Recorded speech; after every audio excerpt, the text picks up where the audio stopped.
നമുക്ക് ഒരു പ്രോബ്ലം കൂടി നോക്കാം. അതായത് സെക്കൻഡ് ഡിഗ്രി ഇക്വേഷനിൽ ഒരു question. The product of two consecutive odd numbers is 195. What are the numbers? അതായത് ഒറ്റ എണ്ണം, രണ്ട് അടുത്തടുത്തുള്ള ഒറ്റ എണ്ണുകൾ മൾട്ടിപ്ലൈ ചെയ്യുമ്പോൾ 195 വരും. അങ്ങനെയാണെങ്കിൽ ആ നമ്പേഴ്സ് ഏതെന്നാണ് കണ്ടുപിടിക്കുക ചോദിച്ചിരിക്കുന്നത്. അപ്പോൾ നമുക്ക് നമ്പേഴ്സ് അറിയത്തില്ല. അപ്പോൾ ഒരു നമ്പർ നമ്മൾ എക്സ് എന്ന് വയ്ക്കുന്നു. അടുത്ത നമ്പർ ഒരു ഒറ്റ നമ്പറിൻ്റെ കൂടെ രണ്ട് കൂട്ടിയാലാണ് അടുത്ത ഒറ്റ നമ്പർ കിട്ടുന്നത്. അപ്പോൾ അടുത്ത നമ്പറിന് x+2.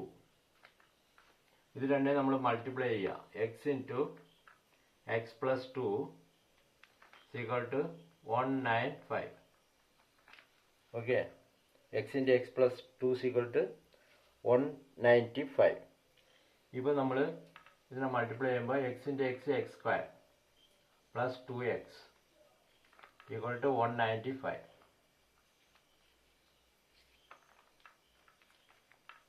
x² പ്ലസ് 2x രണ്ട് സൈഡും ഒന്ന് കൂട്ടുക. 195 plus 1 = 196.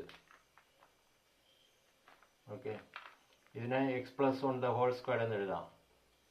a plus b the whole square. അപ്പോൾ x² plus 1² plus 2x = 196.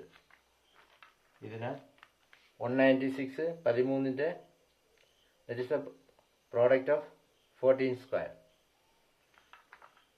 that is equal to 14². അപ്പോൾ x+1 the whole square = 14². ഇപ്പോൾ റൂട്ട് എടുത്താൽ x+1 = 14. അപ്പോൾ x = 14 - 1 that is equal to 30. അപ്പോൾ ഒരു നമ്പർ നമുക്ക് കിട്ടി 13.